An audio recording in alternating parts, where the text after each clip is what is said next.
चलिए ठीक है, इनऑर्गेनिक का कॉन्सेप्ट बहुत कुछ हम लोगों ने क्लियर कर लिया है। अब हम देखेंगे कि ऑर्गेनिक का क्या कॉन्सेप्ट है।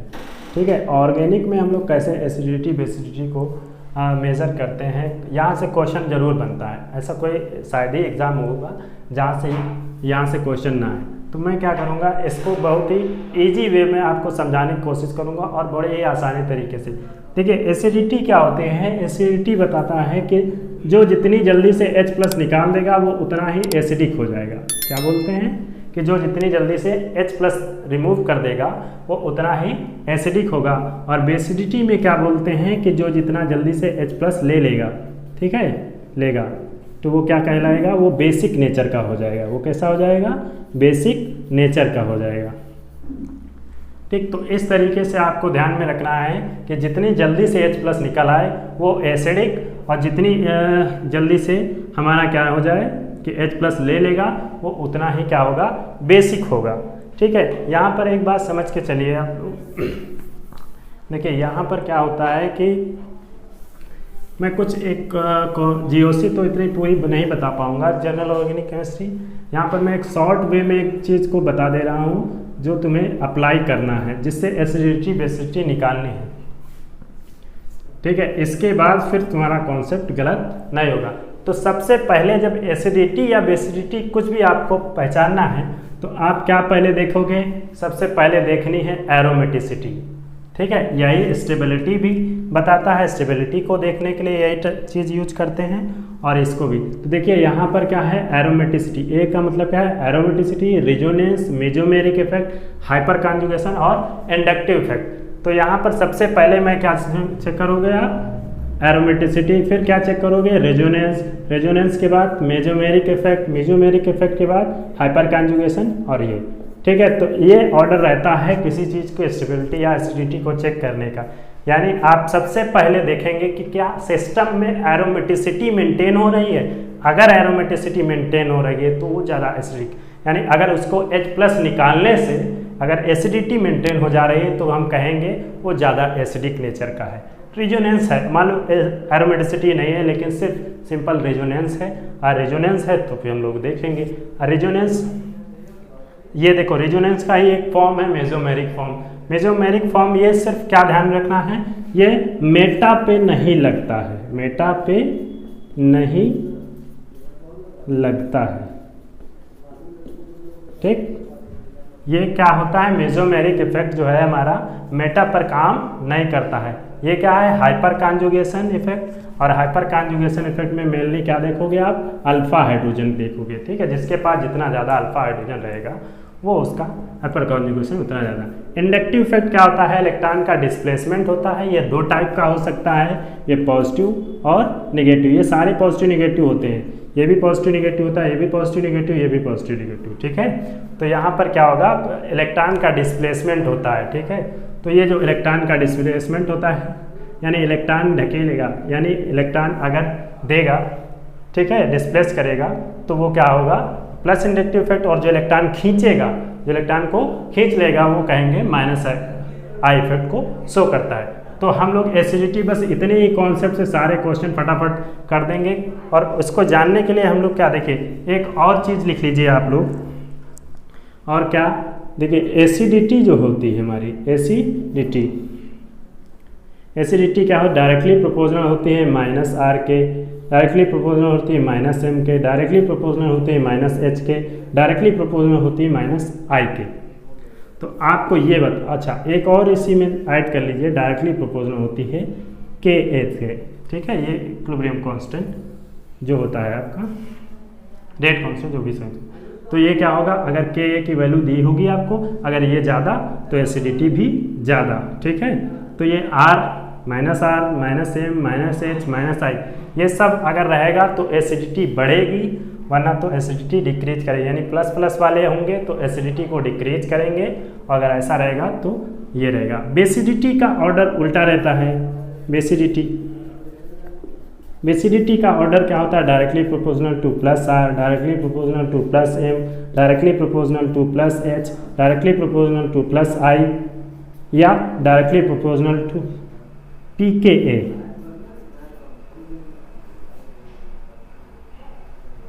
पी के ए जितना ज़्यादा बेसिसिटी उतनी ज़्यादा। सुना होगा आप लोगों ने, पी के आ बेइज्जती ज़्यादा, बेसिडिटी ज़्यादा, पी के आ बेइज्जती ज़्यादा। ठीक, जितना पी के आओगे उतना बेइज्जती ज़्यादा या बेसिडिटी ज़्यादा, जो भी आप सोना चाहें। ठीक है, एसिडिटी ज़्यादा कब होगी? जब माइनस वाले जितने इफेक्ट लगेंगे। तो एसिडिटी ज़्यादा, बेसिडिटी ज़्यादा कब होगी? जब प्लस वाले सारे इफेक्ट ऑपरेट होंगे। यहाँ पर एक बात याद रखनी है कि मेटा पर हम लोग यूज नहीं कर सकते मेसोमेरिक इफेक्ट को। मेसोमेरिक कहता है कि सर मुझे हर जगह भेज दीजिएगा, सिर्फ मेटा पर मत भेजिएगा। मेटा पर सब काम गड़बड़ ही हो जाता है, वो हमेशा कुछ ना कुछ डिस्टेबलाइज करा देता है, कुछ ना कुछ घटा देता है, तो मैं वहाँ नहीं जाना चाहता हूँ। इसलिए मेसोमेरिक कहता है कि मैं वहाँ नहीं जाऊँगा, आप कहीं भी भेज दीजिए, चाहे आर्थो भेज दीजिए, चाहे पैरा भेज दीजिए, मैं हर जगह चला जाऊँगा। तो ठीक है, तो मेसोमेरिक को कहाँ नहीं भेजने वाले हैं हम लोग? मेटा पर नहीं भेजने वाले हैं। तो ये वाला इतना कॉन्सेप्ट आपको दिमाग में बैठा के रखना है कि बेसिडिटी के लिए ये चीज़ को याद रखना है और एसिडिटी को ये, और ये सबको अप्लाई कैसे करना है? पहले एरोमेटिसिटी, फिर रेजोनेंस, फिर मेसोमेरिक, फिर हाइपर कंजुगेशन, लास्ट में इंडक्टिव इफेक्ट देखेंगे। ठीक है, अच्छा यहीं पर एक और बात ध्यान में रखें, percent S character. Percent S character जितना ज़्यादा, इलेक्ट्रोनेगेटिविटी उतनी ज़्यादा। इलेक्ट्रोनेगेटिविटी जितनी ज़्यादा, ठीक, उतने एसिडिटी ज़्यादा। ठीक, ये थर्ड कॉन्सेप्ट। ठीक, पहला कॉन्सेप्ट आपका ये रहेगा, दूसरा कॉन्सेप्ट आपका ये रहेगा, तीसरा कॉन्सेप्ट आपका ये रहेगा। परसेंट एस करेक्टर जितना ज़्यादा, जैसे आपको अगर पूछे sp3, sp2, sp कार्बन में, तो यहाँ देखिए यहाँ 50% होता है, यहाँ कितना होता है 33% होता है एस करेक्टर, यहाँ पर कितना होता है 25% एस करेक्टर। तो सबसे ज़्यादा कहाँ है? यहाँ पर। तो हम कहेंगे सबसे ज़्यादा एसिडिटी इसकी, फिर इसकी, फिर इसकी से। ठीक है, तो ये आपको पता होना चाहिए। इलेक्ट्रोनेगेटिविटी जितनी ज़्यादा होती जाएगी, एसिडिटी बढ़ती जाएगी। फोर्थ कॉन्सेप्ट इसी का अपोजिट रहेगा कि परसेंट एस करेक्टर जितना ज़्यादा रहेगा, इलेक्ट्रोनेगेटिविटी तो उतनी ज़्यादा रहेगी, बट बेसिसिटी आपकी डिक्रीज कर जाएगी। ठीक है, बेसिसिटी डिक्रीज कर दे। परसेंट एस करेक्टर जितना ज़्यादा, इलेक्ट्रोनेगेटिविटी ज़्यादा, बट बेसिसिटी कम हो जाएगी, क्योंकि लोन पेयर पर जो आइटम पर जो लोन पेयर होते हैं वो अवेलेबल नहीं होंगे। ये आप लोग नोट करिए, फिर मैं आपको क्वेश्चन कराता हूँ बेहतरीन से। चलिए ठीक है, देखिए ये एक सीरीज मैंने लिख रखी है आपके सामने, और ये सीरीज अगर आपने याद कर ली तो कोई भी क्वेश्चन आपका गलत नहीं होगा, कोई कॉन्सेप्ट नहीं लगाना होगा, कोई दिमाग नहीं लगाना होगा, सिर्फ ये सीरीज को देख के आप तुरंत क्वेश्चन को कर पाएंगे। देखिए कैसे, ये क्या है, यहाँ पर सल्फोनिक एसिड। सल्फोनिक एसिड का मतलब SO3H, ये ग्रुप लिया होगा मैंने। पिक्रिक एसिड का फार्मूला सबको पता है कि पिक्रिक एसिड ये होता है कि OH, और यहाँ क्या होता है NO2, और यहाँ भी क्या रहेगा NO2, और यहाँ क्या रहता है O2H। ठीक, ये होता है पिक्रिक एसिड। अब इसके बाद स्क्वायरिक एसिड। स्क्वायरिक एसिड आप लोगों ने सुना होगा, ये कुछ इस तरीके से इसका फार्मूला रहता है, ये कंपाउंड रहता है हमारा स्क्वायरिक एसिड। डाइनाइट्रोफिनॉल। डाइनाइट्रोफिनॉल का मतलब क्या है कि कुछ इस तरीके से ये OH, आर्थो पर नाइट्रो, ठीक है, और मेटा, सॉरी पैरा पे ले लेना। ठीक, डाइनाइट्रोफिनॉल। और ये क्या है, कार्बोक्सिलिक एसिड। कार्बोक्सिलिक एसिड में भी अगर आप अच्छे से तरीके से देखें तो फॉर्मिक एसिड का सबसे ज़्यादा, फिर बेंजोइक एसिड का, फिर आपका कोई भी एलिफेटिक एसिड का। ठीक है, ये ऑर्डर रहता है एसिडिटी का। फिर कार्बोनिक एसिड। कार्बोनिक एसिड क्या होता है? कार्बोनिक एसिड का फार्मूला आप देखें H2CO3, ये क्या रहेगा, कार्बोनिक एसिड। मोनोनाइट्रोफिनॉल में आप पैरा हो सकता है, पैरा, आर्थो, मेटा, सबसे ज़्यादा पैरा की एसिडिटी, फिर आर्थो, फिर मेटा वाले की।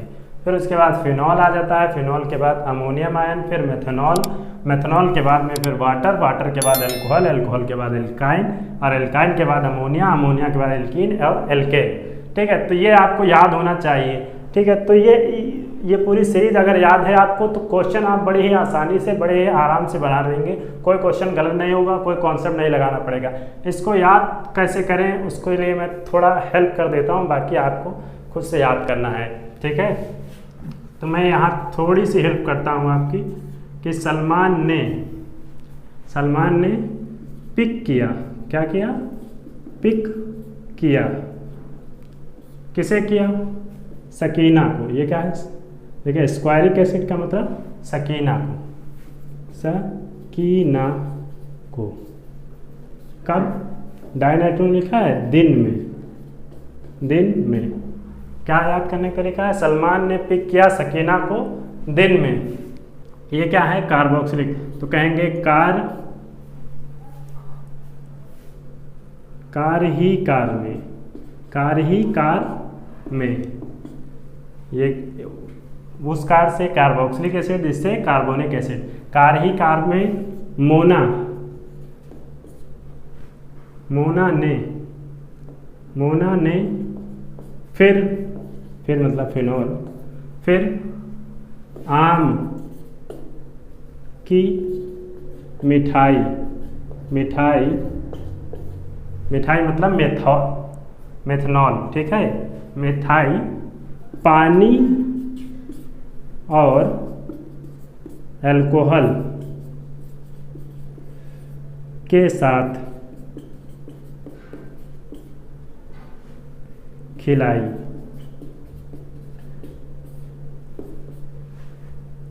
अलका ने या अलका बोली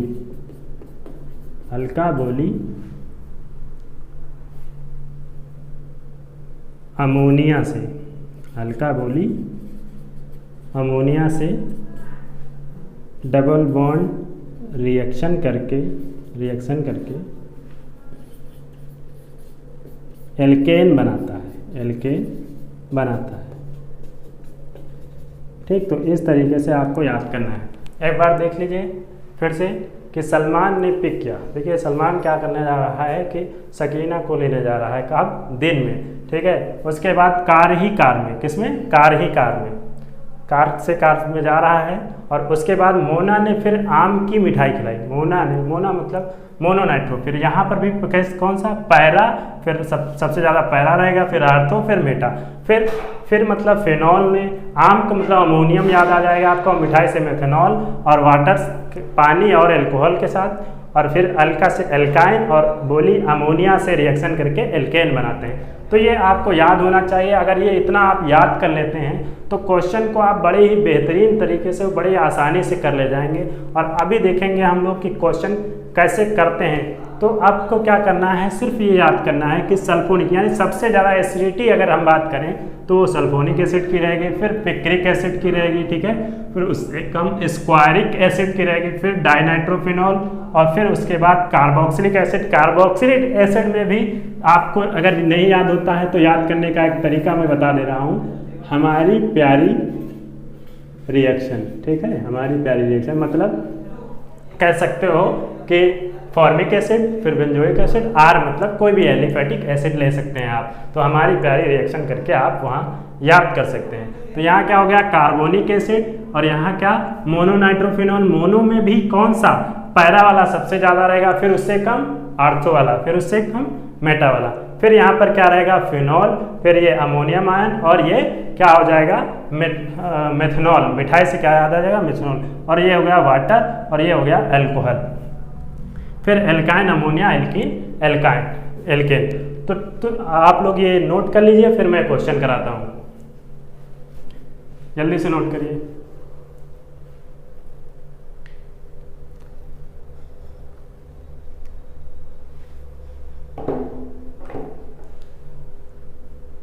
ठीक है, हो गया होगा आपका ये नोट। तो मैं इसको थोड़ा सा रफ कर देता हूँ जिससे आपको क्वेश्चन करने में कोई दिक्कत ना हो। क्वेश्चन समझ के हम लोग करेंगे यहाँ पर, और कॉन्सेप्ट जो मैंने पहले लिखाए हैं वो 4 वो आपको आना चाहिए। और ये अगर इतना आप कर ले जाते हैं तो यकीन मानिए आपका कोई क्वेश्चन गलत नहीं होगा।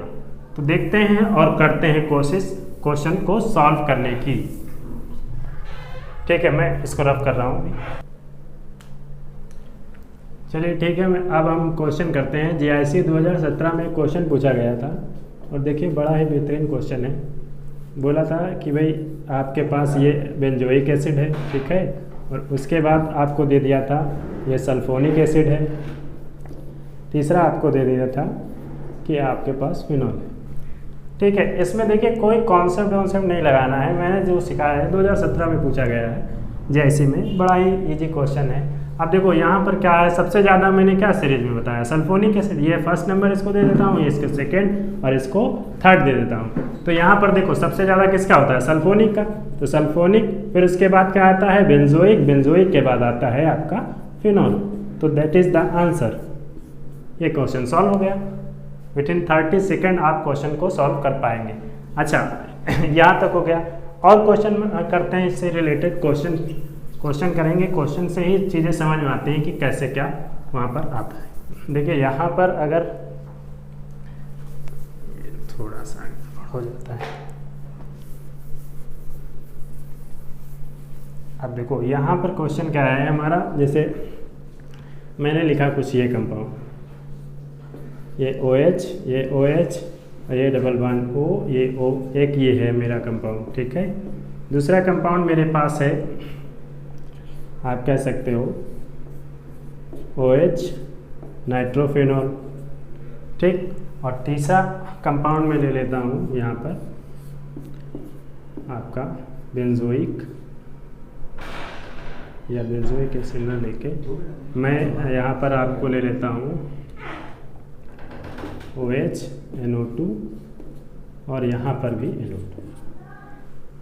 तो देखिए ये कंपाउंड लिए गए हैं। मैंने कहा था कि देखिए याद करिए, अभी मैंने बताया था कि स्क्वायरिक एसिड, यानी सलमान ने पिक किया सकीना को, यानी तीसरे नंबर पे आया स्क्वायरिक एसिड। उसके बाद कहा दिन में, मतलब डाइनाइट्रोफिनॉल। तो सबसे ये हुआ फर्स्ट वाला कंपाउंड है, और ये सेकेंड, ये थर्ड, ठीक है। इस तरीके से अगर एसिडिटी आपको इसकी बतानी है कि कौन सा सबसे ज़्यादा एसिडिक होगा, तो यहाँ पर देखें सबसे पहले आपका आ जाएगा स्क्वायरिक एसिड। ये कौन सा है, स्क्वायरिक एसिड। इसके बाद डाइनाइट्रो वाला आ जाएगा, और इसके बाद मोना वाला, यानी मोनो नाइट्रोफिनॉल, उसमें भी पैरा वाला ज़्यादा।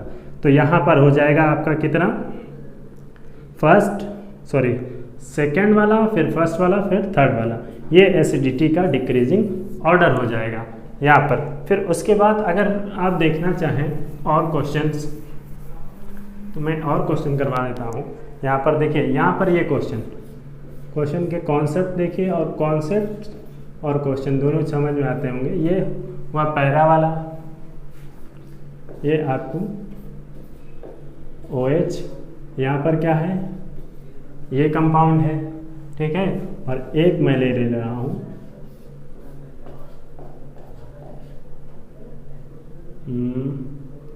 यहाँ पे ले लेता हूँ, ठीक। तो कुछ इस तरीके से। तो देखिए ये फर्स्ट वाला कंपाउंड हो गया, ये सेकंड हो गया, और ये क्या हो गया, थर्ड हो गया, ठीक है। ये 3 क्वेश्चन दिए हैं आपको, और इनको डिक्रीजिंग ऑर्डर में लिखना है कि एसिडिटी की डिक्रीजिंग ऑर्डर क्या होगी। देखिए यहाँ पर रेफरेंस कंपाउंड फिनॉल है, और यहाँ पर नाइट्रो ग्रुप जुड़ा है, यहाँ पर भी नाइट्रो ग्रुप जुड़ा है। नाइट्रो ग्रुप क्या होता है कि इलेक्ट्रॉन विड्रॉइंग ग्रुप होता है, और इलेक्ट्रॉन विड्रॉइंग यानी -I इफेक्ट को शो करता है, और -I इफेक्ट शो करेगा तो इसका मतलब क्या होगा, वो एसिडिटी को बढ़ाएगा। तो देखिए ये वाला -I शो करेगा और -M भी शो करेगा। क्यों? क्योंकि हमने बताया था पैरा और आर्थो पर क्या लगता है, -M लगता है। तो यहाँ पर ये शो होगा। यहाँ पर क्या शो होगा, यहाँ पर आपका +M होगा, और यहाँ पर क्या होगा, यहाँ पर -I तो होगा, लेकिन क्या नहीं होगा, -M नहीं होगा, क्योंकि मेटा पर वो लगता नहीं है। तो हमने बताया था, क्या बताया था, सबसे ज़्यादा। ये देखिए ये क्या है, वैसे तो हमने ऑर्डर भी लिखा रखा है कि पैरा वाला और आर्थो से ज़्यादा होता है, और मेटा वाला सबसे कम होता है। तो यहाँ पर पैरा वाला है, यानी फर्स्ट वाला सबसे ज़्यादा रहेगा। फिर उसके बाद ये आपका आ जाएगा, यहाँ पर तो इलेक्ट्रॉन डोनेटिंग है। तो देखिए यहाँ जब इलेक्ट्रॉन डोनेटिंग होगा तो ये हाइड्रोजन सिर्फ उसी वाले ऑक्सीजन पास रहना चाहते हैं जिसके पास इलेक्ट्रॉन डेंसिटी क्या है, ज़्यादा हो। अगर इलेक्ट्रॉन डेंसिटी कम हो गई तो वो क्या करेगा, हाइड्रोजन निकल जाएगा, ठीक है। यहाँ पर देखिए इलेक्ट्रॉन डेंसिटी ये देता है, ये इलेक्ट्रॉन को देता है, तो यहाँ इलेक्ट्रॉन बढ़ के आएगा। तो जब यहाँ से ये इलेक्ट्रॉन आएगा तो यहाँ पर क्या होगा, इलेक्ट्रॉन डेंसिटी बढ़ेगी। अगर ये नेगेटिव चार्ज बढ़ेगा तो हाइड्रोजन पर पॉजिटिव चार्ज होता है, तो ये नेगेटिव बढ़ेगा तो इनके बीच में अट्रैक्शन बढ़ेगा। अट्रैक्शन बढ़ेगा तो ये इसको छोड़ के जाएगा नहीं, जो छोड़ के नहीं जाएगा तो एसिडिटी क्या हो जाएगी, कम। लेकिन यहाँ पर देखें अगर आप, तो यहाँ पर क्या होता है, ये जिससे जितनी जल्दी से H+ निकल जाएगा उतना एसिड, यहाँ पर ये जो नाइट्रो ग्रुप है ये रेजोनेंस में भी इन्वॉल्व होता है और माइनस आई इफेक्ट भी शो करता है। तो ये इलेक्ट्रॉन डेंसिटी को खींचेगा और जब खींचेगा तो इस पर क्या आने लगेगा, प्लस आने लगेगा। और हाइड्रोजन कहता है कि मेरे पास भी प्लस है, तुम्हारे पास भी प्लस है, तो तुम्हारे पास रहने से कोई फायदा नहीं, और ये निकल जाएगा और निकलने के बाद इसकी एसिडिटी क्या हो जाएगी, बढ़ जाएगी। तो हम कह सकते हैं सबसे ज़्यादा होगा इसका, फिर उससे कम इसका और सबसे कम इसका। तो यानी ऑर्डर क्या आ जाएगा, सबसे ज़्यादा फर्स्ट वाले का, फिर थर्ड वाले का, फिर क्या आ जाएगा सेकेंड वाले का। तो ये कुछ ऑर्डर रहेगा हमारा एसिडिटी का, ठीक है। तो कुछ इस तरीके से आपको एग्जाम में क्वेश्चन आएंगे। अगर आपने सीरीज और मैंने जो 4 कॉन्सेप्ट लिखाए हैं, अगर इतना आप याद कर लेते हैं तो समझ लीजिए आपका कोई क्वेश्चन गलत नहीं होगा।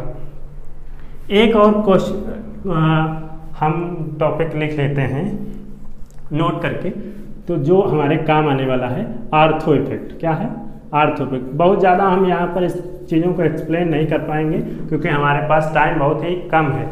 मैं बस इतना चाहता हूँ कि आप क्वेश्चन कैसे करें और सही तरीके से और कितनी जल्दी से क्वेश्चन हो जाए, बस क्वेश्चन गलत नहीं होना चाहिए बस। तो ये आर्थो इफेक्ट का मतलब क्या है कि अगर कोई बेंजोइक एसिड है, ठीक है, बेंजोइक एसिड पे कोई भी आर्थो ग्रुप लगा है, ठीक है, आर्थो पर कोई भी ग्रुप लगा है तो एसिडिटी बढ़ेगी, ठीक है, हमेशा ज़्यादा, चाहे वो प्लस आई इफेक्ट शो करता हो चाहे माइनस आई इफेक्ट शो करता हो, यहाँ पर उसकी एसिडिटी हमेशा ज़्यादा रहेगी, ठीक है। एसिडिटी आर्थो की हमेशा ज़्यादा रहेगी due to ortho effect. Ortho effect क्या होता है कि जब ये आ जाता है ये रिपल्सन कर देता है, ये क्या कर देता है, इसका प्लेन अलग हो जाता है और बेंजीन रिंग और इस ग्रुप का प्लेन अलग हो जाता है, जिसकी वजह से क्या हो जाता है, H+ जल्दी से निकल जाता है और एसिडिटी क्या हो जाती है, बढ़ जाती है। तो इसलिए क्या करेंगे हम लोग, आर्थो, अगर बेंजोइक एसिड का कोई भी आर्थो ग्रुप लगा है, चाहे वो प्लस आई इफेक्ट शो करता हो चाहे माइनस इफेक्ट, वो क्या हमेशा उसकी एसिडिटी क्या होगी, ज़्यादा होगी, एसिडिटी ज़्यादा। देखिए अभी एक क्वेश्चन को मैं समझाता हूँ, इसको और समझ के आप उसको करिए। देखिए आर्थो इफेक्ट से रिलेटेड इस बार पीजीटी में भी क्वेश्चन एक पूछा गया था, ठीक है। तो आर्थो इफेक्ट आपको जरूर याद होना चाहिए कि अगर आर्थो पर कोई ग्रुप लगा है तो उसकी एसिडिटी हमेशा ज़्यादा होगी। जैसे मैं अगर पूछूं, ये देखिए कंपाउंड, ये है आपका, एक मिनट,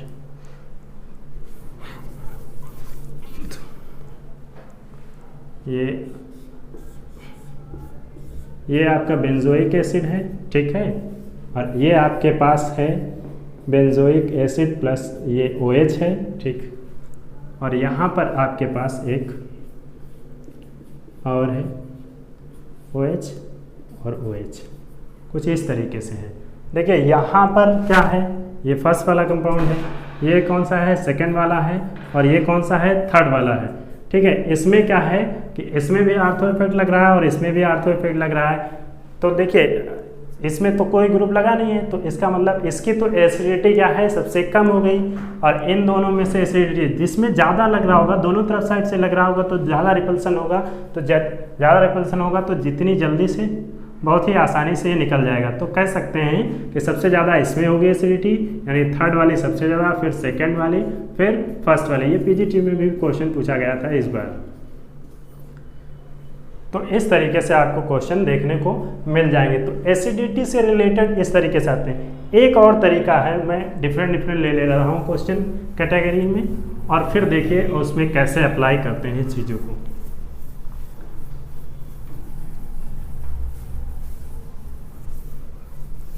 आपको बताना है कि कौन सा एसिडिक ज़्यादा रहेगा और कौन सा कम रहेगा। जैसे कोई कंपाउंड है ये, ठीक है, और यहाँ पर ये H है, ठीक, तो इसकी एसिडिटी की अगर मैं बात करूँ, और उसके बाद बात कर लेता हूँ मैं, ये एसिड ले लिया और ये ले लिया मैंने OH फिनोल ले लेता हूँ, और यहाँ पर क्या ले लेता हूँ, बेंजोइक एसिड, ठीक। तो इस तरीके से ये एसिड की बात। तो यहाँ से जब H निकलेगा तो यहाँ क्या आ जाएगा, नेगेटिव चार्ज, ठीक है, यहाँ निकलेगा तो ये क्या हो जाएगा, फिनोक्साइड आयन, ठीक है। तो ये हो गया बेंजोइक एसिड, ये फर्स्ट कंपाउंड है, ये क्या है, सेकेंड है, और ये क्या है, हमारा थर्ड है। अब देखो इसमें आपको बताना है, तो यहाँ पर मैंने बताया है कि सबसे पहले आप क्या देखेंगे, एरोमेटिसिटी, फिर रेजोनेंस मेसोमेरिक इफेक्ट, ठीक है, मेसोमेरिक के बाद हाइपर कॉन्जुगेशन, हाइपर के बाद फिर इंडक्टिव इफेक्ट। इस तरीके से आप चीज़ों को देखते हुए चलेंगे। तो यहाँ पर देखिए एरोमेटिसिटी मेंटेन हो रही, क्यों? क्योंकि यहाँ 6 पाई इलेक्ट्रॉन हो गया, और जो कंपाउंड 4n+2 पाई इलेक्ट्रॉन को फॉलो करते हैं तो वो क्या होते हैं, एरोमेटिक होते हैं, और उनमें कॉन्जुगेशन होना चाहिए और sp2 हाइब्रिडाइजेशन होना चाहिए हर एक कार्बन के पास। अगर ऐसा होता है तो वो कैसे होते हैं, एरोमेटिक कंपाउंड। तो ये कैसा, एरोमेटिसिटी में रिटेन हो जाएगी, इसमें से जितनी जल्दी H+ निकलेगा उसमें क्या बन जाएगी, एरोमेटिक बन जाएगा, ठीक है। यहाँ पर ये निकलते ही यहाँ पर नेगेटिव चार्ज आएगा, नेगेटिव चार्ज 2 इसका इलेक्ट्रॉन, 2 इसका, 2 इसका, 6 हो गया, 6 पाई इलेक्ट्रॉन, इसके लिए ये क्या हो जाएगा, एरोमेटिक। तो जो एरोमेटिक होगा उसकी एसिडिटी सबसे ज़्यादा रिटेन। यहाँ भी एरोमेटिसिटी है, बट क्या है कि इसको निकालने के बाद ये एरोमेटिसिटी बनना है, ये क्या है, बेंजोइक एसिड आपका है, ठीक है। तो यहाँ पर देखिए कार्बोक्सिलिक एसिड जो दिया है आपका, तो ये आपका आ जाएगा सेकेंड नंबर पे, और ये आपका ऐसे, ठीक। तो कुछ इस तरीके से आप क्वेश्चंस को करेंगे, और ये एसिडिटी से रिलेटेड जो भी बातें थी वो मैंने बता दी हैं। अब कुछ क्वेश्चन हम लोग बेसिडिटी के करते हैं, नोट करिए और आगे बढ़ते हैं। चलिए देखिए, अब ये मैं क्या बताने जा रहा हूँ आपको, बेसिडिटी का ऑर्डर है, ठीक। बेसिडिटी, आपको बेसिडिटी का सबसे ज़्यादा बेसिडिटी आपकी ग्वानाडीन की होती है, कि फिर एमिडीन की, फिर साइक्लिक एमीन की, फिर एलिफेटिक एमीन की, फिर पेरिडीन की, फिर एरोमेटिक एमीन की, फिर पायरोल की, फिर एमाइड की, सबसे लास्ट में एमाइड। तो देखते हैं कि क्या होता है, कि ये कैसे, क्या ग्वानाडीन क्या होती है। ये आपको पहले तो नोट कर लेना है आपको कि सबसे ज़्यादा ग्वानाडीन की होती है। ग्वानाडीन होता क्या है, उसका स्ट्रक्चर मैं साथ में लिखता चल रहा हूँ, NH2 डबल बॉन्ड NH, ठीक। तो ये आपका ग्वानाडीन रहता है, ठीक। यहाँ भी नाइट्रोजन, यहाँ भी नाइट्रोजन, यहाँ भी नाइट्रोजन, 3 नाइट्रोजन होते हैं सबसे, इसके 3 रिजोनेटिंग स्ट्रक्चर बनते हैं, इसलिए ये क्या रहेगा, इसकी बेसिसिटी बहुत ज़्यादा रहती है। इसके बाद एमिडीन की अगर मैं बात करूँ तो एमिडीन होता है RC डबल बॉन्ड NH, और यहाँ क्या होता है NH2, ठीक। ये आपका एमिडीन होता है। उसके बाद आपके रहता है साइक्लिक एमीन। साइक्लिक एमीन कोई भी साइक्लिक एमीन हो सकती है, एरोमेटिक नहीं, सिंपल साइक्लिक एमीन, ठीक है। तो ये साइक्लिक एमीन हो गई। फिर उसके बाद एलिफेटिक। एलिफेटिक में भी देखिए, एलिफेटिक में कंडीशंस हैं, एलिफेटिक के लिए एमीन है, ठीक है। ये कैसी हैं, एलिफेटिक के लिए, एलिफेटिक में क्या होगा, अगर मिथाइल के लिए है तो सेकेंडरी की सबसे ज़्यादा, फिर प्राइमरी, फिर टर्सरी। अगर एथाइल के लिए आप बोल रहे हैं तो फिर पहले सेकेंडरी, फिर टर्सरी, फिर प्राइमरी। ये प्राइमरी, इसमें आइसोप्रोपिल के लिए प्राइमरी की ज़्यादा हो जाती है, और इसमें गैस फेज में टर्सरी, सेकेंडरी। ये इम्पोर्टेंट है आपका, और ये इम्पोर्टेंट है, ठीक है। ये दोनों ही इम्पोर्टेंट रहते हैं, तो आपको इन पर ध्यान देना है। ये वाला इम्पोर्टेंट रहेगा पोर्शन, और ये इम्पोर्टेंट रहेगा पोर्शन, ये वेरी इंपॉर्टेंट। ये इतना आप पूरा याद कर लीजिए, और याद कैसे करना है वो भी मैं बता दूंगा अभी। खैर अभी आप लोग इतना समझ लीजिए, ये क्या है, ग्वानाडीन, ये एमिडीन का, और इसके बाद साइक्लिक, और ये एलिफेटिक एमीन हो गया। एलिफेटिक का मतलब RNH2 कुछ भी हो सकता है। पेरिडीन का फार्मूला आपको पता ही होगा, तो ये आपका पेरिडीन होता है। और उसके बाद अगर हम बात करें एरोमेटिक एमीन, कोई भी एरोमेटिक रिंग होगी, ठीक है, उससे NH2 ग्रुप जुड़ा होगा, तो वो क्या हो जाएगा, एरोमेटिक एमीन। पायरोल क्या होता है, पायरोल कुछ इस तरीके से होता है, ठीक है। एमाइड क्या होता है, RCONH2, ये आपका एमाइड होता है। तो आपको ध्यान में रखना है कि सबसे ज़्यादा ग्वानाडीन की, फिर एमिडीन, फिर साइक्लिक एमीन, फिर एलिफेटिक एमीन, पेरिडीन और एरोमेटिक। बहुत सारे क्वेश्चन, ये मान के चलिए 90% क्वेश्चन तो इसी तरीके से आपको सोल्व हो जाएंगे। कोई कॉन्सेप्ट नहीं लगाना, कोई कुछ नहीं लगाना होगा, सिर्फ आपको इतना याद रखना है कि ग्वानाडीन सबसे ज़्यादा, फिर एमिडीन, फिर साइक्लिक, फिर एलिफेटिक, इस तरीके से। तो देखिए इसको भी आप शॉर्ट तरीके से याद कर सकते हैं, आप अपने मन से भी कुछ बना सकते हैं, वरना तुम्हें बता रहा हूँ ऐसे, गैस आई, ऐसे कर लेना, गैस आई पापा, गैस आई पापा। क्या करेंगे, गैस आई पापा, मतलब guanidine, amidine, cyclic amine, aliphatic amine, pyridine, और फिर उसके बाद आपका आ जाएगा वो क्या कहाँ चला गया हमारा वो एरोमेटिक एमीन, एरोमेटिक एमीन, और उसके बाद आ जाएगा आपका पायरोल, पायरोल के बाद एमाइड। ठीक है, तो इस तरीके से आप पूरा याद कर लेंगे, बहुत ज़्यादा टाइम नहीं लगेगा। पहले एक बार इसको पढ़ लीजिए, लिख लीजिए कि ये पहचानना आना चाहिए कि ये ग्वानाडीन है, ये एमिडीन है, ये इसका स्ट्रक्चर होता है, ये इसका स्ट्रक्चर होता है, और ये सब कुछ। तो इसमें क्या होगा, तो सबसे ज़्यादा आपकी किस में रहेगी, ग्वानाडीन में, फिर इसके बाद एमिडीन, फिर साइक्लिक एमीन हो जाएगी, कोई भी साइक्लिक एमीन हो, फिर उसके बाद आपका आ जाएगा वो एलिफेटिक एमीन, फिर पेरिडीन, फिर एरोमेटिक एमीन, फिर पायरोल, और सबसे लास्ट में क्या आ जाएगा हमारा एमाइड। तो इस तरीके से आपको ये नोट करके रखना है। तो जैसे मैं अगर क्वेश्चन लिखता हूँ, आप देखने की कोशिश करिएगा और उसको समझने, यहाँ तक ये आप लोगों ने नोट कर लिया होगा, तो मैं इसको इतना मिटा लेता हूँ जिससे मैं क्वेश्चन लिख सकूँ कम से कम।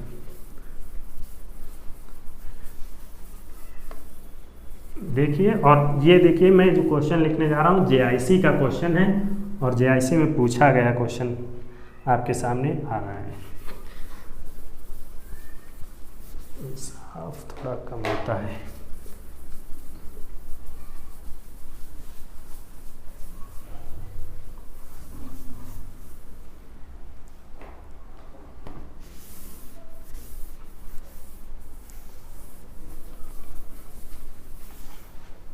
चलिए देखिए क्वेश्चन को। क्वेश्चन क्या था, क्वेश्चन था इस तरीके से कि NH2CO NH2, ठीक है, NH, पहला ऑप्शन ये था, बेसिसिटी पूछी थी आपको।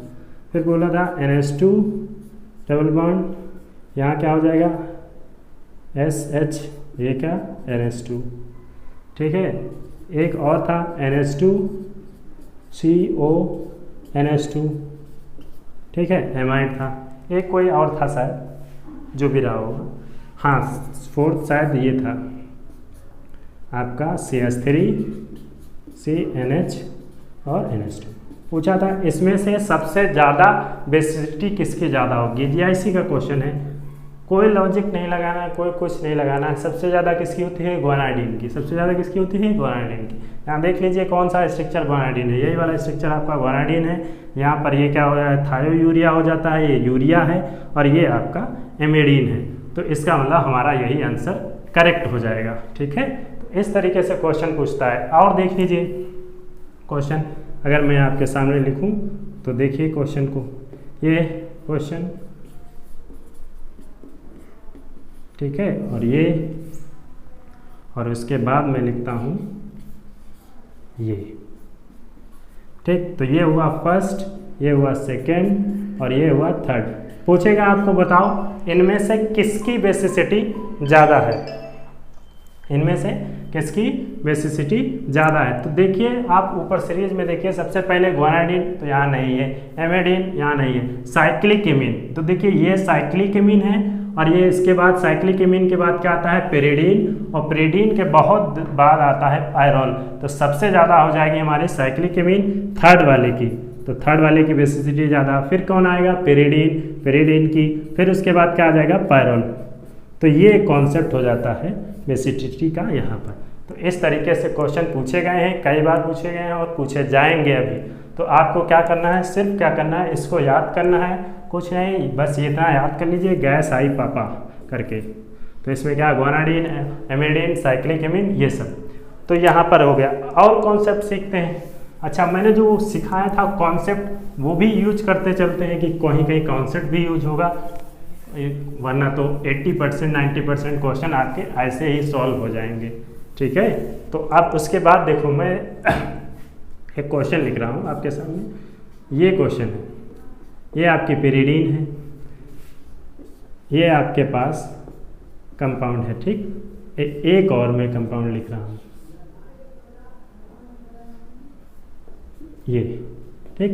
अब आपको बताना है कि बेसिसिटी सबसे ज़्यादा किसकी होगी। तो जिसके पास लोन पेयर जितनी जल्दी अवेलेबल होता है उसकी बेसिसिटी उतनी ही ज़्यादा होगी। तो पहली बात तो देखो, ये मैंने जो ऑर्डर लिखा है उसमें साइक्लिक एमीन की सबसे ज़्यादा है, इतनी बात तो कन्फर्म है। तो साइक्लिक एमीन ये, और ये क्या होता है, ये पेरिडीन उस बाद में, यानी सिंपल साइक्लिक की बात करें जिसमें रेजोनेंस ना हो। तो सबसे ज़्यादा यानी सबसे कम तो इसकी रहेगी, तो हम कह सकते हैं इसको नंबर दे देते हैं 1 और ये 2 और ये क्या हो गया 3। तो सबसे कम तो रहेगी फर्स्ट वाले की। अब इन दोनों में देखिए यहाँ पर भी नाइट्रोजन के ऊपर लोन पेयर है, यहाँ पर भी लोन पेयर है, तो H+ जब आता है रिएक्शन करने के लिए तो नाइट्रोजन के पास, तो नाइट्रोजन यहाँ आता है, जब H+ रिएक्शन करने आएगा तो ये नाइट्रोजन कहाँ है, आ जाओ रिएक्शन कर लेंगे। लेकिन ये नाइट्रोजन कहता है कि यार आ तो रहे हो लेकिन मेरे पास क्या है, मेरे नाइट्रोजन को खींचने वाला कोई और है, मेरे पास जो तुमको दिख रहा है वैसा अवेलेबल नहीं है। यहाँ मोर इलेक्ट्रोनेगेटिव एलिमेंट लगा है जो कि मेरे इलेक्ट्रॉन को क्या कर रहा है, खींच रहा है, और जब खींच लेगा तो यहाँ पर लोन पेयर की अवेलेबिलिटी क्या हो जाएगी, कम हो जाएगी। याद करो मैंने वो पढ़ाया था अभी कि S करेक्टर ज़्यादा रहेगा, परसेंट S करेक्टर ज़्यादा तो इलेक्ट्रोनेगेटिविटी ज़्यादा, इलेक्ट्रोनेगेटिविटी ज़्यादा तो बेसिसिटी कम। तो यहाँ पर इलेक्ट्रोनेगेटिविटी ज़्यादा है, यहाँ पर कार्बन है, यहाँ पर क्या है ऑक्सीजन, तो ऑक्सीजन की इलेक्ट्रोनेगेटिविटी ज़्यादा रहेगी तो इसका मतलब उसकी बेसिसिटी क्या हो जाएगी, कम। तो यहाँ पर सबसे ज़्यादा बेसिसिटी किसकी हो जाएगी, इसकी हो जाएगी, और उससे कम इसकी, और सबसे कम इसकी। तो हम कह सकते हैं फर्स्ट के बाद आएगा थर्ड के बाद आएगा आपका सेकेंड। तो ये भी क्वेश्चन आपका ईजिली सॉल्व हो जाएगा। तो आपको कुछ नहीं करना है, सिर्फ दोनों ऑर्डर एसिडिटी और बेसिसिटी दोनों ऑर्डर याद करने हैं, और ऑर्डर याद करने के बाद जो मैंने कॉन्सेप्ट दिखाया है वो कॉन्सेप्ट आपको याद रखना है कि पहले क्या क्या देखना है। ठीक है, तो यहाँ तक हो गया। और क्वेश्चन करते हैं। देखिए क्वेश्चन करेंगे तभी चीज़ें समझ में आएंगी। एक दो कॉन्सेप्ट और रह गए हैं वो भी बता देता हूँ, उसके बाद ये पूरा टॉपिक कंप्लीट हो जाएगा। इसके बाद आपका एसिडिटी बेसिडिटी से रिलेटेड कोई क्वेश्चन गलत नहीं हो। चलिए एक और नोट करके लिख लेते हैं, एक टॉपिक जो रह गया है इसी में बेसिसिटी से रिलेटेड एक चीज़ होती है, एक होता है सर इफेक्ट और एक होता है SIP, steric inhibition protonation, steric inhibition resonance. ठीक है, तो ये वाला इफेक्ट हमेशा ज़्यादा होता है सर से। अब देखो ये वाला कहाँ लगता है, ये हमेशा प्राइमरी एमीन्स पे लगता है, ये हमेशा कहाँ लगता है, प्राइमरी एमीन्स में। ये कहाँ लगता है, ये सेकेंडरी और टर्सरी एमीन्स पे। ठीक है, क्या मतलब है इनका, जब सर इफेक्ट होगा क्या होगा, सर इफेक्ट लगेगा तो क्या बढ़ेगी, बेसिसिटी क्या हो जाएगी, इंक्रीज कर जाएगी। पहला पॉइंट आपको ये याद रखना है। दूसरी बात क्या है, SIP अगर आपको लगेगा तो बेसिसिटी क्या हो जाएगी, डिक्रीज कर जाएगी। बेसिसिटी क्या हो जाएगी, डिक्रीज कर जाएगी।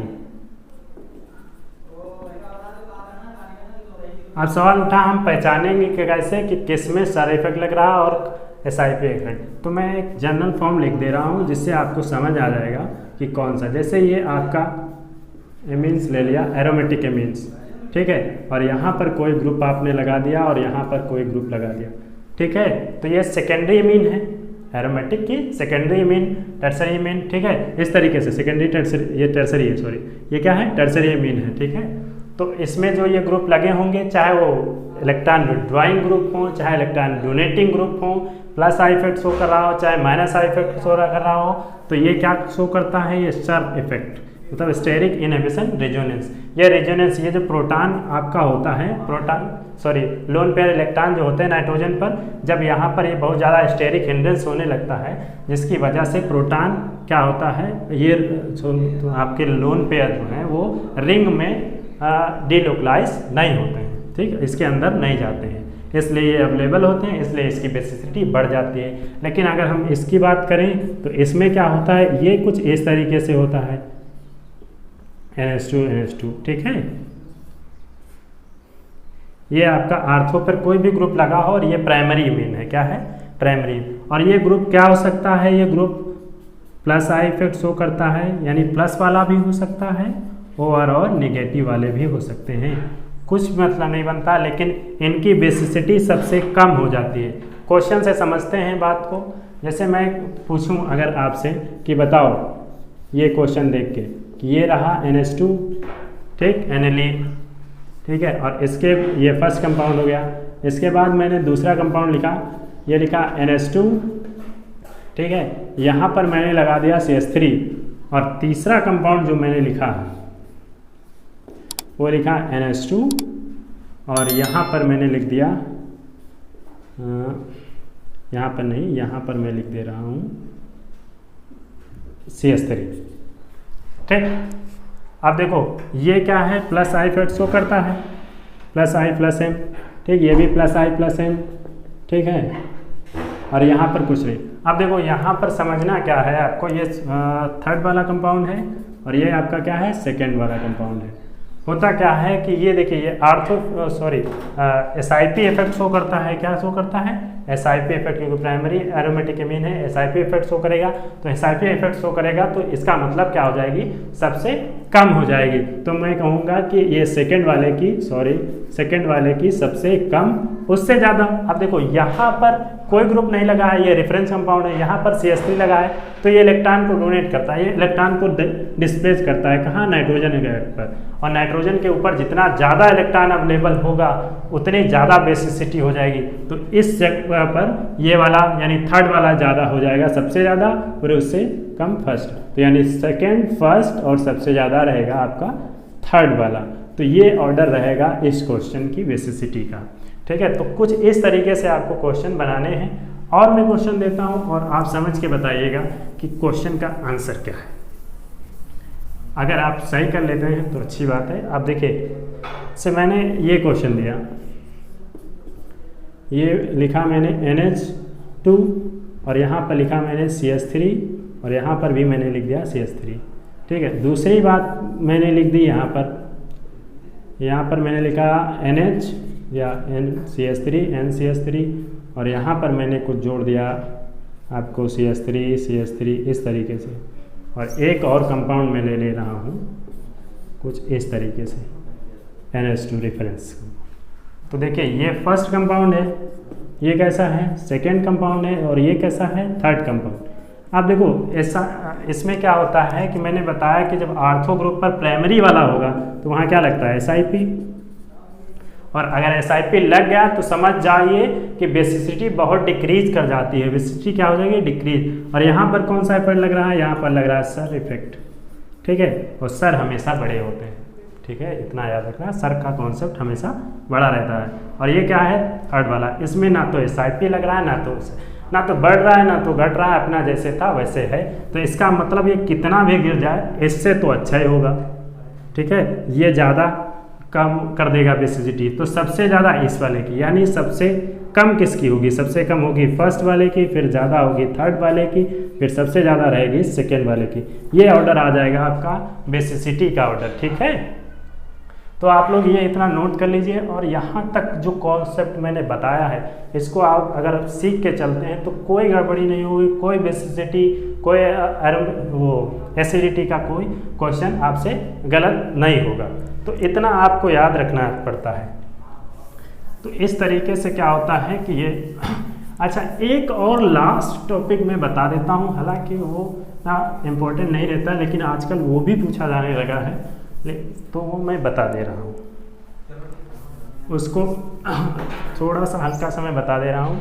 टॉपिक प्रोटॉन स्पून, ये कभी कभी पूछ देता है आपको। तो देखिए कुछ इस तरीके से कंपाउंड अगर दिया हुआ है,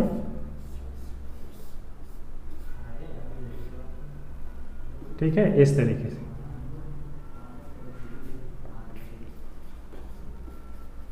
इस तरीके से कुछ कंपाउंड दिया हुआ है। तो यहाँ पर लोन पेयर अवेलेबल होता है, यहाँ पर भी लोन पेयर अवेलेबल होता है, यहाँ पर लोन।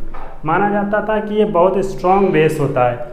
इसमें क्या होता है कि जब प्रोटॉन रिएक्शन करने को आता है प्रोटॉन, तो इनके बीच में क्या होता रहता है, रिपल्सन होता है। और रिपल्सन होगा तो प्रोटॉन को पता है कि यहाँ भी बहुत ज़्यादा बेसिसिटी है, यहाँ भी बहुत ज़्यादा बेसिसिटी, उसको समझ नहीं आता हम करें तो क्या करें। तो वो क्या करता है कि धीरे धीरे या इसमें ही क्या करता है, दोनों के साथ में धीरे धीरे इंट्रैक्शन करता है। यानी इसके रेट बहुत फास्ट होनी चाहिए थी, प्रोटॉन की रिएक्शन करने की रेट बहुत फास्ट होनी चाहिए थी क्योंकि बेसिसिटी बहुत ज़्यादा है। लेकिन प्रोटॉन कंफ्यूज है। कंफ्यूज क्या है कि किससे रिएक्शन करे, यहाँ भी बेसिसिटी ज़्यादा, यहाँ भी ज़्यादा। तो वो क्या करता है, बहुत स्लोली प्रैक्टिकली पाया गया कि ये बहुत ही स्लोली रिएक्शंस करता है। इस टॉपिक को बोलते हैं कि प्रोटॉन स्पंज। क्या बोलते हैं? Proton sponge. ठीक है, तो ये आपका बेसिसिटी का जो भी रहेगा ये आपको यहाँ से बताना होगा। अच्छा, एक और बात ध्यान रखिए, नोट करके जब पढ़ रहे हैं तो पूरा ही कॉन्सेप्ट क्लियर करते हुए चलते हैं। यहाँ पर देखिए, एक नोट करके पॉइंट लिख लीजिएगा।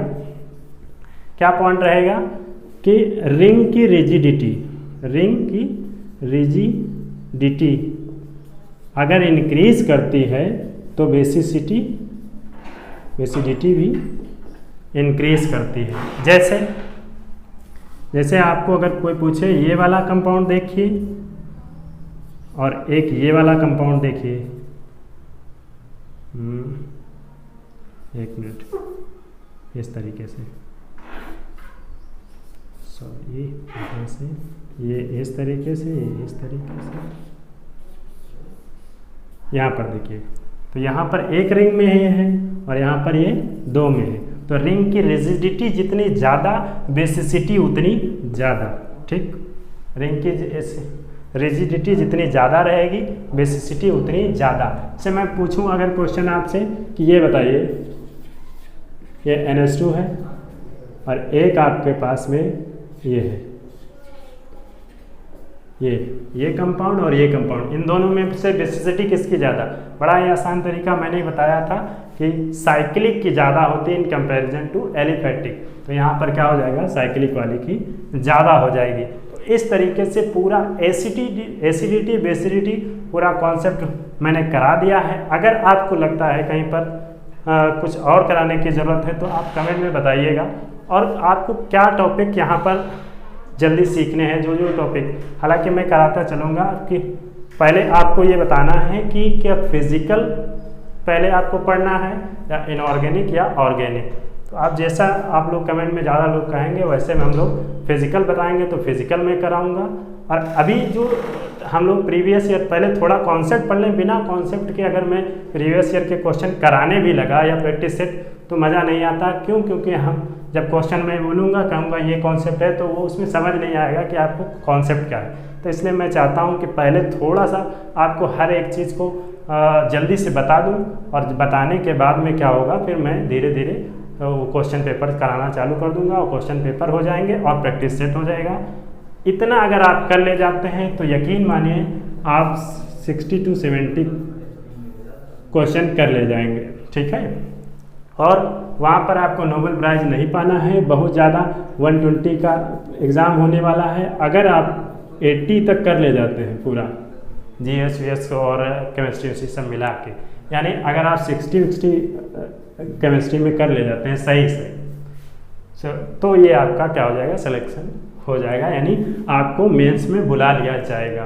क्योंकि वहाँ पर सिर्फ एक क्वालिफाइंग नेचर है, आपको कोई ये तो है नहीं कि उसके मार्क्स जुड़ेंगे। तो इसलिए आपको इतना मेहनत करनी है कि हम किसी भी तरीके से मेंस में पहुंच जाएं। और जब मेंस वाला आएगा तो हम लोग डिटेल में पढ़ेंगे और अच्छे तरीके से हर एक कॉन्सेप्ट को एक्सप्लेन करेंगे। अभी तो बस सीखना है कि कैसे क्वेश्चन जल्दी हो जाएं। ठीक है, तो ये सब आप लोग नोट कर लीजिए और फिर मैं आगे आपको बताता हूँ कि एक छोटा सा टॉपिक और रह गया बस, फिर बस ये टॉपिक कंप्लीट हो गया। वो इनऑर्गेनिक का ही था बट मैं उसको बताना भूल गया था, इसलिए वो मैं बता देता हूँ कि सॉल्वेंट का क्या इफेक्ट पड़ता है आपका एसिडिटी पे और बेसिडिटी पर। ठीक है, तो वो वहाँ से भी क्वेश्चन आ जाता है। चलिए देखिए, मैं कुछ टॉपिक रह गया था कि सॉल्वेंट का क्या इफेक्ट पड़ता है। कोई भी एसिड बेस जो भी रहता है वो आपका सॉल्वेंट से क्या इफेक्ट, जैसे आप लोगों ने पढ़ा होगा कि कह देता है कि भाई ये लिक्विड अमोनिया में एसिड की तरह बिहेव करेगा या बेस की तरह बिहेव करेगा, या आपका लिक्विड HF में पूछेगा कि कैसे बिहेव करेगा, वो आपको बताना होता है। तो अभी तक जो हमने पढ़ा था वो सब वाटर में पढ़ रखे हैं। वाटर में ये एसिड होता है। इससे आपको अगर मैं पूछूं कि ये HNO3 एसिड है कि बेस, तो आप कहेंगे सर ये एसिड है, बिल्कुल सभी लोग जानते हैं ये एसिड है। लेकिन ये एसिड कब होगा? ये एसिड तब होगा जब मीडियम कैसा होगा? मीडियम क्या होगा हमारा? मीडियम होगा एक्वस, यानी वाटर होगा। ठीक है, वाटर में तो ये इस तरीके से बिहेव करता है। लेकिन आप लोगों ने पढ़ा होगा नाइट्रेशन रिएक्शन। क्या पढ़ी होगी? Nitration reaction. तो नाइट्रेशन रिएक्शन में जब बेंजीन के ऊपर कराते हैं तो वहाँ पर पूछा जाता है कि नाइट्रिक एसिड और आपको सल्फ्यूरिक एसिड का मिक्सचर लेते हैं और इसमें जो नाइट्रिक एसिड है वो एसिड की तरह बिहेव करता है या बेस की तरह, तो यहाँ पर आंसर आ जाता है कि बेस की तरह, क्योंकि यहाँ पर सॉल्वेंट क्या हो जाता है हमारा चेंज हो जाता है। जैसे सॉल्वेंट चेंज होगा तो वो चेंज हो जाएगा उसका नेचर कि वो एसिड है या बेस। अब यहाँ पर देखिए ये तो हम लोगों ने सीख लिया है, लेकिन अब ये पॉइंट नोट करके ये आप लिख के रखिएगा, ये बहुत पूछा जाता है, बहुत बार पूछा गया है कि नाइट्रेशन रिएक्शन होती है उसमें नाइट्रिक एसिड जो होता है वो एसिड की तरह बिहेव करेगा या बेस की तरह, तो इसमें क्या करेगा बेस की तरह। है एसिड लेकिन करेगा कैसा, बेस की तरह बिहेव करेगा। और कुछ इंपॉर्टेंट बातें जो हैं वो मुझे बतानी है, वो मैं बता रहा हूँ आपको। जैसे सॉल्वेंट अगर लिक्विड अमोनिया है, सॉल्वेंट क्या है हमारा, लिक्विड अमोनिया है, तो ये कहता है कि जो NH4+ दे दे वो एसिड होगा। अगर लिक्विड अमोनिया में कोई कंपाउंड NH4+ देता है तो वो एसिड होता है, और अगर वो NH2- दे देता है, NH2-, NH2- या N3- दे देता है इस तरीके से, तो हम कहेंगे वो कंपाउंड बेस है।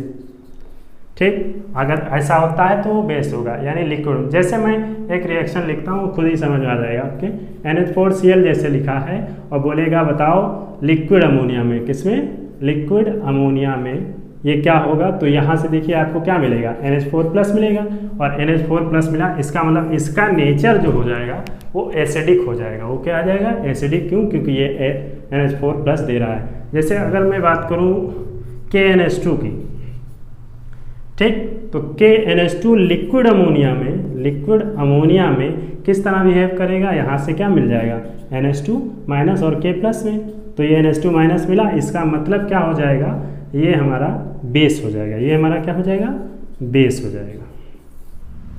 इस तरीके से आपको चीज़ें पता होनी चाहिए। तो यहाँ पर ये नोट कर लीजिए कि लिक्विड अमोनिया होगा कब, लिक्विड अमोनिया में अगर NH4+ दे रहा है तो वो एसिड की तरह बिहेव करेगा, NH2-, NH-, N3- दे रहा है तो बेस की तरह बिहेव करेगा। इसी तरीके से अगर हम लिक्विड सल्फर डाइऑक्साइड की बात करें, चलिए हम लोगों ने देख लिया कि लिक्विड अमोनिया में क्या होता है। अब हम लोग जान रहे हैं कि लिक्विड SO2 में अगर पूछेगा, सॉल्वेंट लिक्विड SO2 ले जाते हैं तो उसमें क्या होगा, उसमें आपको कुछ नहीं, SO2+ थायोनीलियम आयन अगर आपको मिलता है SO2+ के, तो बोल देना कि वो एसिड है। अगर वो SO3 दे देता है तो कह देना वो बेस है। सीधा सा कॉन्सेप्ट है। देखिए इसके एग्जाम्पल एक दो देख लीजिए, समझ आ जाएगा आपको।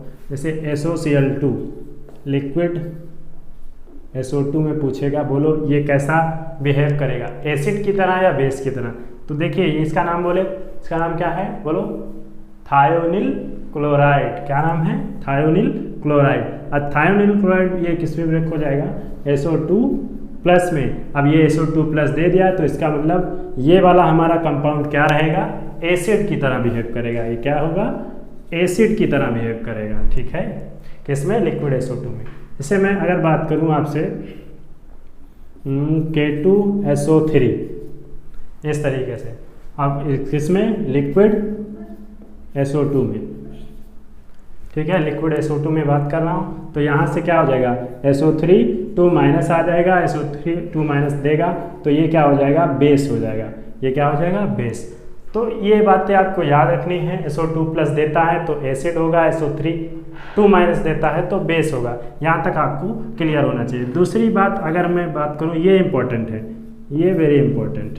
ठीक है, तो यहाँ से आपको ये बात तो ज़रूरी ध्यान रखनी है कि लिक्विड HF की अगर बात करें, देखिए मैं इसको बहुत ज़्यादा डिटेल में एलोबरेट करके नहीं बता रहा हूँ, जिससे टाइम बहुत कम है, इसलिए मैं चाह रहा हूँ कि कम टाइम में चीज़ों को जल्दी कैसे सीखा जाए।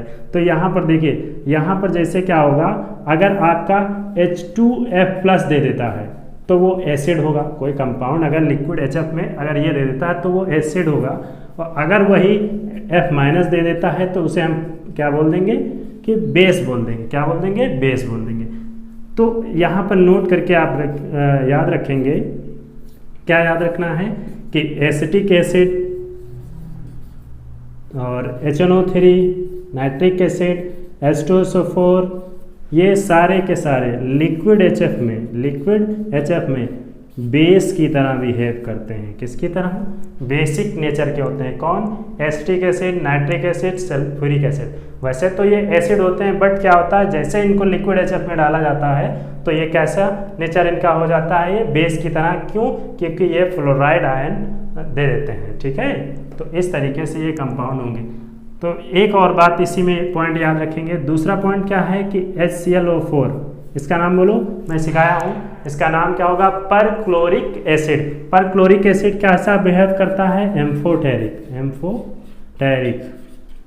एम्फोटेरिक नेचर का होता है। मतलब ये एसिडिक नेचर का भी होता है और बेसिक नेचर का भी होता है। तो आपको इतनी बातें याद रखनी है।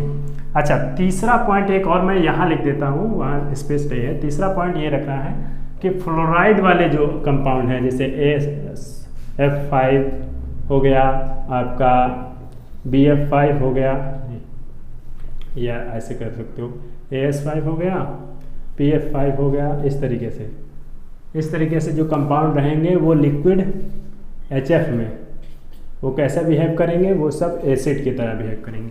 अगर इतनी बातें आप याद रखते हैं, ये मान चलिए निश्चित रूप से यहाँ से एक क्वेश्चन सिर्फ इतने से आ जाएगा आपको। ये कई बार पूछा गया है कि ये वाले एसिड हैं कि ये बेस कहाँ? लिक्विड HF है। तो इस तरीके से आपको याद रखना है, और याद रखते हैं तो बहुत ही बेहतरीन तरीके से क्वेश्चन को कर पाएंगे। जल्दी से ये नोट करिए और फिर मैं बताता हूँ। चलिए, अब ये क्या होगा कि हम लोगों ने देख लिया कि सॉल्वेंट का इफेक्ट कहाँ से कहाँ पड़ता है। ये सारी बातें आपको क्वेश्चन में पूछ सकता है। अब क्या होता है कि एसिडिटी बेसिडिटी हम लोगों ने जान ली। अब क्या होता है? टेस्ट से रिलेटेड क्वेश्चन, एसिडिटी बेसिडिटी से ही क्वेश्चन होंगे। जैसे मैंने वो सीरीज लिखाई थी अभी कि सबसे पहले सल्फोनिक आता है, फिर पिक्रिक एसिड आता है, फिर स्क्वायरिक एसिड आता है, ऐसे ऐसे। तो देखिए टेस्ट कौन टेस्ट देगा। जैसे ये, अगर आपको पहला टेस्ट चेक करना है किसके साथ? सोडियम बाइकार्बोनेट के साथ में। सोडियम बाइकार्बोनेट का टेस्ट कौन देगा वो चेक करना है। तो देखिए, जैसे ये कार्बोक्सिलिक एसिड है, इसके आगे वाले जैसे डाइनाइट्रोफिनॉल था हमारा, और इसके बाद स्क्वायरिक एसिड था, पिक्रिक एसिड था, ये सब क्या देंगे? कार्बोक्सिलिक एसिड तो देगा ही देगा, और इसके ऊपर वाले जो सीरीज में थे वो सारे टेस्ट देंगे, और इसके नीचे जो रहेंगे वो नहीं देंगे। जैसे अगर तुमसे कोई पूछे कि बताओ ये रिएक्शन पॉसिबल है क्या, NaOH तो यस, ये रिएक्शन होगी, ये पॉसिबल है, ये रिएक्शन हो जाएगी। अगर तुमसे कोई पूछे ये बताओ फिनॉल, तो देखिए ये फिनॉल वाला कार्बोक्सिलिक से नीचे है, और अगर आप इसमें सोडियम बाइकार्बोनेट डाल देते हैं तो डालने के बाद क्या होगी? No reaction. ठीक है, तो ये आपको रिएक्शन नहीं देगा यहाँ पर। ठीक है, ये फिजिबल रिएक्शन नहीं होगी। अगर आपसे कोई पूछे अच्छा ये बताइए आप, ये स्क्वायरिक एसिड होता है, स्क्वायरिक एसिड क्या ये रिएक्शन देगा? स्क्वायरिक एसिड में जैसे मैंने सोडियम बाइकार्बोनेट दिया, क्या इसमें कार्बन डाइऑक्साइड की निकलेगी? तो देखिए यहाँ पर क्या होगा कि ये कार्बोक्सिलिक एसिड के ऊपर है। तो मैंने बताया था सबसे ज़्यादा सल्फोनिक है, सल्फोनिक के बाद पिक्रिक है, पिक्रिक के बाद क्या रहेगा हमारा? स्क्वायरिक रहता था। ठीक है, तो स्क्वायरिक वाला दे देगा, पिक्रिक भी दे देगा, सल्फोनिक भी दे देगा। तो इस तरीके से कौन सा नहीं देगा वो पहचानना होता है, और कौन सा देगा। से मान लो तुमसे कोई पूछ देगा कि बताओ ये ले लेता हूँ मैं, मेथनॉल में सोडियम बाइकार्बोनेट डाल रहा हूँ, क्या ये रिएक्शन देगा? नहीं देगा। क्यों नहीं देगा? क्योंकि ये क्या है, हमारी जो सीरीज मैंने लिखाई थी वो कहाँ लिखा हुआ है? वो एसिड से नीचे है, कार्बोक्सिलिक एसिड से नीचे है। तो इसलिए इसकी एसिडिटी बहुत कम होती है, जिसकी वजह से ये रिएक्शन नहीं देख रहा है। ये तो पहला टेस्ट हो गया। दूसरा टेस्ट क्या करेंगे हम लोग? दूसरा टेस्ट जो है NaOH की अगर मैं बात करूँ, सोडियम हाइड्रोक्साइड वाला टेस्ट। सोडियम हाइड्रोक्साइड वाला टेस्ट क्या होता है? जो अल्कोहल के ऊपर होते हैं वो सारे दे देते हैं। अल्कोहल के, मेथनॉल के ऊपर जितने रहेंगे वो सारे लोग ये वाला टेस्ट दे देते हैं। NaOH हो गया आपका, NaH हो गया, NaNH2 हो गया। ये जैसे मैं ले लूँ, ठीक है। इनमें से अगर आपको टेस्ट पता करना है कि कौन कंपाउंड देगा, जैसे मान लो मैं लिख देता हूँ कि ये कार्बोक्सिलिक एसिड, ये कब देंगे, ये टेस्ट कब होंगे, ये टेस्ट जब होंगे जब आपका मेथनॉल से ऊपर होंगे। तो मेथनॉल से ऊपर जितने भी कंपाउंड आ रहे होंगे तो ये टेस्ट दे देंगे, और ये टेस्ट दे देंगे तो फट से रिएक्शन हो जाएगी। जैसे मान लो तुमको कोई फिनॉल में पूछ लिया और फिनॉल में NaOH डालोगे तो यस ये रिएक्शन देगा, सोडियम फिनॉक्साइड बना देगा यहाँ पर, ठीक। जैसे मान लो आपको कोई पूछ दिया कि बताइए क्या ये रिएक्शन जो है, नहीं ये मेथनॉल नहीं कर सकता हूँ मैं यहाँ, एक मिनट, यहाँ पर ये NaOH, सिर्फ NaOH की बात करूँ अगर NaOH की, तब ये पर होगा ऐसे, NaOH, और यहाँ फिनॉल ले लेना, फिनॉल से ऊपर, सॉरी यहाँ पर क्या है NaOH का फिनॉल से, ये वाले तो ये पहला दूसरा टेस्ट था। और तीसरे में आपको ये याद रखना है कि NaNH, NaNH2 यानी सोडामाइड वगैरह, ये सब क्या है एल्काइन से, एल्काइन वाला टेस्ट दे देते हैं, एल्काइन से ऊपर और या एल्काइन के बराबर जो होंगे वो ये वाला टेस्ट दे देंगे, ठीक है। टेस्ट का मतलब क्या है, इससे ऊपर वाले सारे लोग इससे रिएक्शन कर जाएंगे और इससे नीचे होंगे वो नहीं करेंगे, जैसे एल्कीन नहीं करेगी, एल्केन नहीं करेगा इससे, ठीक। तो ये एक कॉन्सेप्ट होता है एक यहाँ तक, और ये आपको जानना था, ये एसिडिटी बेसिडिटी से रिलेटेड सारा कॉन्सेप्ट मैंने बता दिया है। इसके अलावा अगर आपको कुछ लगता है वो, इसके अलावा वैसे कुछ बचा नहीं है जो आपको अलग से पढ़ना पड़े, आप इतना तैयार कर लीजिए, यकीन मानिए आपके सारे क्वेश्चन हो जाएंगे। अब क्या करना क्या है, आप लोगों को इसको अच्छे से रीड करना है, पढ़ना है, और नोट्स जरूर बनाने हैं। नोट्स नहीं बने होंगे, यानी शॉर्ट में मैंने जितने कॉन्सेप्ट लिखाए हैं बस आप उतना कर लीजिए। अब इसके बाद क्या करना है, देखिए सबसे इम्पोर्टेंट जो रहेगा इसके बाद, देखिए अगर आप लोग बताएंगे तो मैं रिएक्शन, जो नेम रिएक्शन है वो करवा दूंगा, नेम रिएक्शन, ठीक है, या ऐसे लिखूं नेम रिएक्शन, ठीक है। नेम रिएक्शन जो होता है, और दूसरी बात रिएजेंट बड़ा इंपॉर्टेंट है। एक एक क्लास में दोनों हो जाएगा, हो सकता है दोनों एक ही क्लास में, अगर लंबी क्लास लेंगे, बड़ी क्लास लेंगे तो दोनों एक ही क्लास में करा देंगे, नेम रिएक्शन और रिएजेंट, जो इम्पोर्टेंट होते हैं आपके एग्जाम के पॉइंट ऑफ व्यू से। और आपको क्या पढ़ना है, जो अपने मन से पढ़ना है, जो थ्योरेटिकल है, ये समझ लीजिए उससे ज़रूर क्वेश्चन आता है, वो है केमिस्ट्री इन एवरीडे लाइफ, यानी मेडिसिनल वाला जितना है, ठीक है, मेडिसिनल केमिस्ट्री, ये 12th लेवल में आपको चैप्टर मिल जाएगा ये मेडिसिनल केमिस्ट्री। तो ये आपको खुद से पढ़ लेना है, और अगर फिर भी नहीं समझ में आता है तो आप कमेंट में बताइएगा, मैं इसको समझा दूंगा आधा घंटे के अंदर, ये पूरा याद करा देंगे, ठीक है। तो यहाँ तक हो जाएगा। उसके बाद ये नेम रिएक्शन पढ़ लीजिए, रीजेंट पढ़ लीजिए, थोड़ी सी ऊपर जो पढ़ना है स्टीरियो पढ़ लीजिए। यहाँ से स्टीरियो मतलब जैसे RS कॉन्फ़िगरेशन पढ़ लीजिए, और ऑप्टिकल आइसोमेरिज्म, ऑप्टिकल ज्योमेट्रिकल, ठीक है। और इसके अलावा जो है कन्फर्मेशन वाला, वो कौन सा, वो नॉर्मल ब्यूटेन और एथेन का, इतना आपको ऑर्गेनिक में कम से कम करके तो जाना ही जाना है।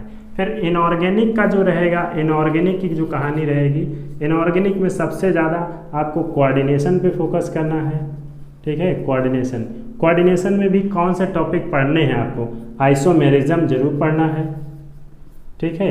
उसके बाद CFT पढ़नी है आपको, ठीक है, आइसोमेरिज्म, CFT और कलर स्पेक्ट्रा, इतना आपको कोऑर्डिनेशन में पढ़ना है, और कुछ पढ़ने की नीड नहीं है। मतलब CFT और यहाँ से VBT भी आप पढ़ सकते हैं, क्योंकि हाइब्रिडाइजेशन भी पूछा जाता है। तो ये कोऑर्डिनेशन में आइसोमेरिज्म, CFT, कलर स्पेक्ट्रा, यहाँ तक क्वेश्चन है। अच्छा, ये CFT बहुत ही, अगर आप लोग बताएंगे तो मैं इसको बस 10-15 मिनट में ये पूरा क्लियर करा दूंगा, और यहाँ से फिर क्वेश्चन गलत नहीं होगा।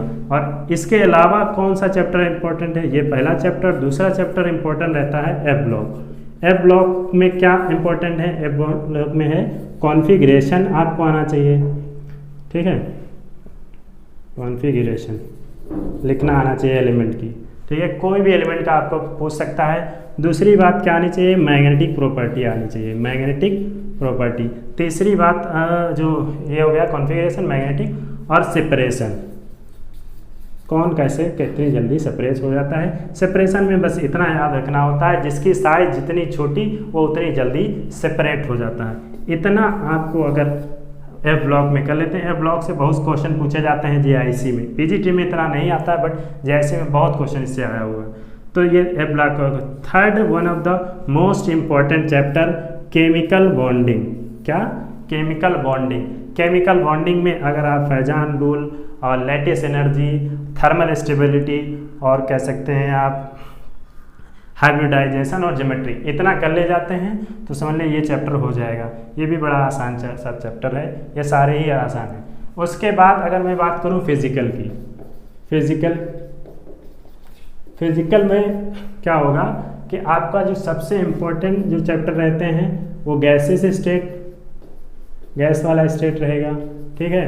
और उसके बाद गैस या सॉलिड भी इसी में ले लो, गैस और सॉलिड स्टेट, ये यहाँ से छोटे छोटे क्वेश्चन आ जाते हैं और गैसेस स्टेट से तो बढ़िया से क्वेश्चन आते हैं। उसके बाद थर्मो, मोस्ट इम्पॉर्टेंट, ऐसा कोई एग्ज़ाम नहीं होगा अगर फिजिकल आई है तो थर्मो जरूर आएगी, ठीक है। तो थर्मोडायनेमिक्स जरूर आती है। उसके बाद अगर हम बात करें काइनेटिक्स की, काइनेटिक्स वो भी कौन सी? ऑर्डर वाली, पैरेलल रिएक्शन फलाना ये सब नहीं, काइनेटिक्स सिर्फ ऑर्डर वाली, फर्स्ट ऑर्डर, जीरो ऑर्डर, इतना पढ़ लेते हैं और उनको मेथड ऑफ डिटर्मिनेशन कैसे करते हैं इतना कर ले जाते हैं तो काइनेटिक्स का काम हो जाता है, ठीक। और हाफ लाइफ वगैरह। और फोर्थ में अगर इसमें मैं बात करूँ तो काइनेटिक्स हो गया। और एटॉमिक स्ट्रक्चर बहुत ही इंपॉर्टेंट है। एटॉमिक स्ट्रक्चर आप जो पढ़ेंगे वो 12th लेवल से तो पढ़ेंगे ही पढ़ेंगे, लेकिन जो बीएससी का लास्ट ईयर में होता है वहाँ से भी पढ़ेंगे। यानी श्रोडिंगर इक्वेशन आपको पढ़नी होती है, हाइड्रोजन एटम, और यहाँ पर हाइड्रोजन एटम के लिए ज़्यादा डिटेल में नहीं, ऊपर केवल इनकी इक्वेशन याद होनी चाहिए और फंक्शन याद होने चाहिए। उसके बाद इसमें आपको नोड वोड निकालना आना चाहिए, ठीक है, नोड वोड। और यहाँ पर क्या होता था, एक एमओटी थ्योरी होती थी, मोलेकुलर ऑर्बिटल थ्योरी, ठीक है। तो वो थोड़ी सी आपको आइडिया होना चाहिए। इतना आपको यानी फिजिकल में ये इतना रीड जरूर कर लेना है। और एक छोटा सा चैप्टर है कोलाइडल स्टेट, सरफेस केमिस्ट्री, ठीक, इतना आप कर लीजिएगा। तो ये सब मैं कराऊंगा। अगर आप लोग कहेंगे कि जो कमेंट में बताएंगे कि भाई पहले नेम रिएक्शन रिएजेंट ये ऑर्गेनिक पूरी कंप्लीट करानी है, उसके बाद फिजिकल स्टार्ट करें, या पहले फिजिकल ही पढ़ाएं, तो जैसा आप लोग बताएंगे वैसा करेंगे। और बहुत ही कम टाइम में, मैं डायरेक्ट इसमें बहुत ज़्यादा थ्योरी की बात नहीं करूँगा, डायरेक्ट फार्मूला। और यहाँ पर लिक्विड सोल्यूशन यानी सोल्यूशन चैप्टर बहुत ज़्यादा आजकल आने लगा है, ठीक है। तो यहाँ से ये भी आ जाता है फिजिकल में। तो इस तरीके से ये मैं सोल्यूशन बहुत ज़्यादा आधे घंटे में, ये सब आधे घंटे में हो जाएगा। और ये जो काइनेटिक्स है ये थोड़ा लॉन्ग में जाता है, लेकिन मैं इसको भी ईजी वे में, सबसे बड़ी बात मैं कैलकुलेशन को बहुत आसान कर दूँगा। बहुत लोगों को क्या होता है इसमें और थर्मो में या गैसेस स्टेट में कैलकुलेट ही नहीं कर पाते हैं, तो वो सब कैसे आसान किया जाए वो सब मैं करूँगा। बाकी आप लोग जो बताते जाएंगे और मैं फिर इतना आप लोग पढ़ लीजिए। और मैं जो अगली क्लास आने वाली होगी वो आप लोग जैसा कमेंट में लिखेंगे उसी तरीके से मैं अगली क्लास लूँगा, फिजिकल या ऑर्गेनिक या इनऑर्गेनिक। जितने ज़्यादा लोग जो ऑर्गेनिक को फेवर करेंगे तो मैं ऑर्गेनिक स्टार्ट कर दूँगा, वरना तो फिजिकल, ठीक है। तो 2-3 क्लास में 2-3 क्लास सबकी ले लेंगे, पूरा कंप्लीट हो जाएगा। फिर हम लोग प्रीवियस ईयर पेपर और क्या कर लेंगे हम लोग प्रैक्टिस से, ठीक है। धन्यवाद, थैंक यू, मिलते हैं नेक्स्ट वीडियो में।